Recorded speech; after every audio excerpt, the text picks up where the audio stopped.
writing team comes out with something so incredibly personal. So can you guys talk a little bit about sort of your process and how this all kind of came to be?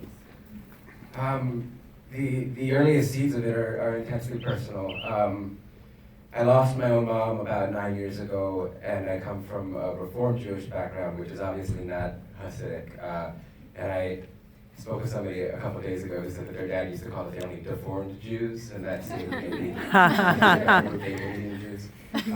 And yet there's a very rigorous timeline and rigorous ritual for mourning, and I always felt that ritual is incredibly poetic and psychologically profound. And yet I felt my own grief spilling outside of that ritual, so much so that 9 years later I still feel it, and I still feel it deeply.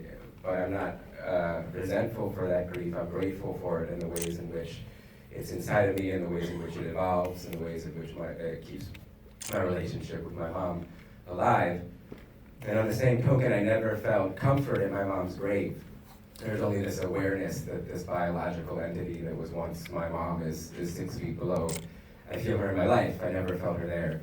And so my mind obsessed, as Judaism gives you this timeline for 7 days, for a month, for a year, my own thoughts went to these places where I was grafting on that timeline. What does my mom look like after 7 days? What does my mom look like? And we try to drive these thoughts away, and I think that we all tend to have them, but our culture, our society, and our traditions tell us that we shouldn't. And yet they're human, and they're grotesque, and they're morbid. But I realize as well that if I never went crazy with it because I did repress them, but if one were to pursue that and stare that biological truth in its face, that was sort of a scientific inquiry. So that was the beginning of this idea that religion and emotion can enter conversation with science. And ultimately the thought was that somewhere, if you were to stare that in its face, that science could also lead to a very spiritual end. The cyclical nature of our lives and matter, and that it could speak to the religion, not in contrast, but in conversation with. So Jason, my goy co-writer, and I say the Albert to my Shmuel, we've been writing together for years on his projects, on my projects, and I'll let him kind of take over from there. Yeah, as Sean mentioned, our working relationship goes back 12 years, as far back as high school when Sean was my substitute teacher. Hard to believe now.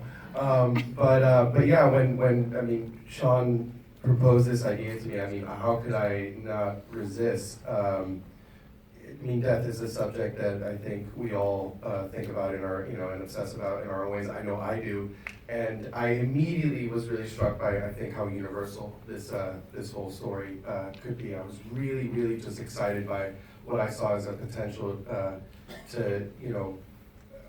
a joy to be able to investigate deeply any religion, any culture, but I was really just moved by the universality of the story and the ability to just sort of delve into just this crazy world that you had created. And like you mentioned, yeah, I think being that Albert and sort of being able to react, in the most, simple and ways even. I just remember when you were pitching me, I was getting really excited. I'm like, yeah, and then Shmuel could go do this. And you were like, no, Shmuel. And I'm like, yeah, and then Shmuel can go do that. I don't know, but his name is Shmuel. I'm like, yeah, Shmuel.